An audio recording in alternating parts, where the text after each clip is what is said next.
নমস্কার বন্ধুরা, কেমন আছো তোমরা? তোমাদের আবারও স্বাগতম জানাই এক অ্যাডভেঞ্চারের জগৎ। বন্ধুত্ব কি হাসি আর খেলনার সাথী হয়? কখনো কখনো সেই বন্ধন জন্ম নেয় এক বিশাল অ্যাডভেঞ্চার, যেখানে ভাষা হয়তো প্রয়োজন হয় না। আজ আমরা এমনই এক অবিশ্বাস্য গল্প আপনি নেবল গল্পে ডুব দেব, যেখানে একটি ছোট্ট মেয়ের জীবনে আসে এক রহস্যময় বরফ মানব ইয়েতি। তাদের এই অসাধারণ দেখা কিভাবে তাদের জীবন বদলে দেয়, আর এই ছোট্ট ইয়েতি কিভাবে তিনটি সাধারণ বাচ্চাকে নিয়ে এক অসাধারণ অভিযানে বের হয়, জানার জন্য শেষ পর্যন্ত ভিডিওটি দেখতে থাকো।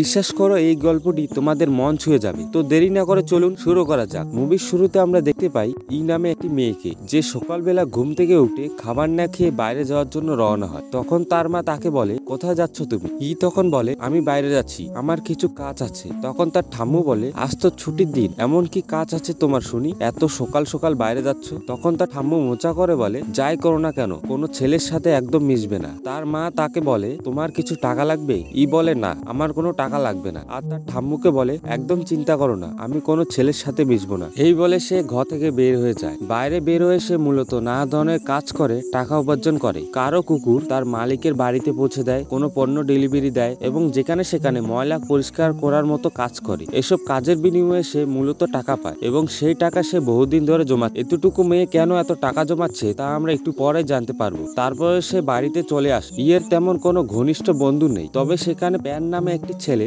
সবসময় তাকে খেলার জন্য ডাকে। দরজার সামনেই তার প্যানের সাথে দেখা হয়ে যায়। ছোট ছেলেটি বলে, তুমি আমাকে একদমই সময় দাও না, আমার সাথে একটু খেলোও না। আসলে ছেলেটি পরিচয়ে তার ভাই হয়। এগুলো বলতে বলতে তারা ঘরের মধ্যে প্রবেশ করে। তখনই বলে, দেখো, আমার হাতে একদম সময় নেই। ই তখন সিঁড়ি বয়ে উপরে উঠতে শুরু করে। তখনই ওখান থেকে একটি স্মার্ট ছেলে বের হয়ে আসে। এই ছেলেটির নাম হচ্ছে জিন। তার কাজই হচ্ছে নতুন নতুন মেয়ে ফোটানো, কিন্তু ই তেমন তাকে পাত্তা দেয় না, কারণ তার চারপাশে সবসময় অনেক মেয়ে থাকে। আসলে জিন এই বাড়িতে বাস করত, সে প্যানের দাদা হয়। প্যানের ভাই তখন জিনকে তার সাথে খেলতে বলে। জিন বলে, তুমি দেখতে পাচ্ছ আমি কত ভালো কাপড় চোপড় পরে আছি, এগুলো পরে কি বাস্কেটবল খেলা যায়? প্যানের ভাই তখন বলে, তুমি আমাকে সবসময় একই কথা বলো, আমি জানি তুমি এখন মেয়ে পটাতে যাবে। যাই হোক, তারপর ই আস্তে আস্তে রুমে প্রবেশ করে। তখন তার মা তাকে বলে, চলো আমরা আজকে রাতে সবাই একসাথে মিলে খাবার খাই, তারপর তুমি আমাদের ভলিউম বাজায়ে শোনাও। তখনই বলে, আমার একদমই সময় নাই, তোমরা খেয়ে নিও। ই আরো বলে, হ্যাঁ, আমি আমার ভায়োলিন বিক্রি করে দিয়েছি। এই বলে সে রুমে প্রবেশ করে। তারপর অন্যদিকে আমরা দেখতে পাই